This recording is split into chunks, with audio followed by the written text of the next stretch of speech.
पूर्व मुख्यमंत्री हरीश रावत ने लग्जर विधानसभा का दौरा किया, जहां उन्होंने आपदाग्रस्त इलाकों का जायजा लिया।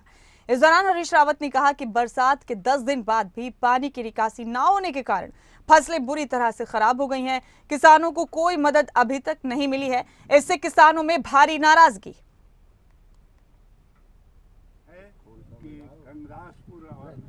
राव शफात अली हमारे ब्यूरो हेड मुसलसल हमारे साथ बने हुए हैं, उन्हीं का रुख कर एक बार फिर।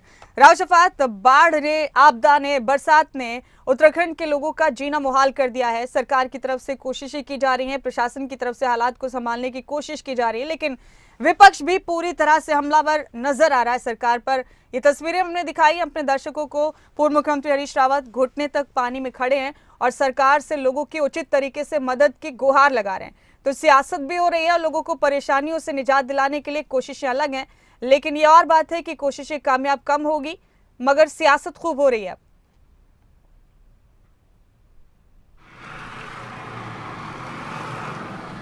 मुमताज, आपने भी कहा इस पर सियासत हो रही है। और देखिए, क्योंकि बारिश का मौसम है, बरसात इस वक्त चल रही है, मानसून चल रहा है, हालांकि राज्य सरकार पुरजोर कोशिश कर रही है कि कहीं भी किसी तरह की कोई घटना की सूचना आती है तो तुरंत राहत और बचाव कार्य चलाए जाए। और ये तस्वीर नजर भी आ रही है। मुख्यमंत्री पुष्कर सिंह धामी हर दिन लगातार समीक्षा बैठक कर रहे हैं, स्थलीय निरीक्षण कर रहे हैं। कहीं किसी क्षेत्र में किसी घटना की सूचना आती है, बारिश की वजह से नुकसान होता है, पानी भर जाता है, तो मुख्यमंत्री पुष्कर सिंह धामी कोशिश करते हैं कि उन क्षेत्रों का स्थलीय निरीक्षण करें।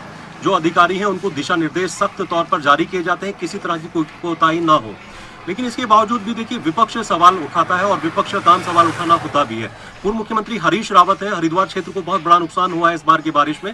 हालांकि पिछली बारिशों की अगर देखें तो उसमें पर्वतीय क्षेत्रों को ज्यादा नुकसान होता था, लेकिन इस बार जो नुकसान है वो सबसे ज्यादा मैदानी क्षेत्रों को हुआ है। लक्सर एक ऐसा क्षेत्र है जहां 15 से 20 गांव पूरी तरह से जलमग्न हो चुके थे। कल मुख्यमंत्री पुष्कर सिंह धामी भी हालांकि हरिद्वार में मौजूद थे और उन्होंने उन क्षेत्रों को आपदाग्रस्त इलाका क्षेत्र जो है घोषित कर दिया है। लेकिन पूर्व मुख्यमंत्री हरीश रावत भी उसी क्षेत्र में मौजूद थे। वो उन इलाकों के लोगों से बात कर रहे थे जो बांध और बंधे टूटे हैं उनका निरीक्षण कर रहे थे। लोगों से उन्होंने जाना कि आखिर वजह क्या रही।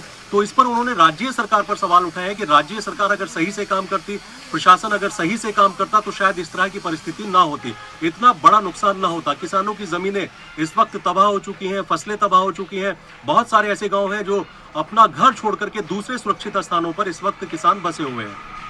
तो तमाम यही चीजें हैं विपक्ष के सवाल है कि राज्य सरकार सही से काम नहीं कर रही है। लेकिन राज्य सरकार का यह दावा है कि राज्य सरकार जिस तरह से काम कर रही है, त्वरित कार्रवाई कर रही है, त्वरित लोगों को राहत पहुंचा रही है, उसमें किसी तरह की कोई ढील नहीं है, कोई कोताही नहीं है। तो अब सत्ता पक्ष और विपक्ष के बीच में इस बार को, इस मौसम को लेकर के, मानसून को लेकर, बारिश को लेकर के एक दूसरे के ऊपर निशाने साधे जा रहे हैं। मुमताज, बेहद शुक्रिया आपका राव शफात, इस तमाम अहम जानकारी के लिए आपका बहुत बहुत शुक्रिया। ये तस्वीरें आप देखिए, अब विपक्ष की तरफ से भी इन तस्वीरों के जरिए लगातार सरकार पर निशाना साध रहा है कि किस कदर पानी भर चुका है यहाँ पर, लोगों को मदद आखिर कब मिलेगी। सरकार पर अनदेखी के आरोप लगाए पूर्व मुख्यमंत्री हरीश रावत ने। तस्वीरें देख रहे हैं, बाढ़ग्रस्त इलाकों का दौरा किया उन्होंने हरिद्वार में और फिर उसके बाद सरकार पर जमकर निशाना साधा।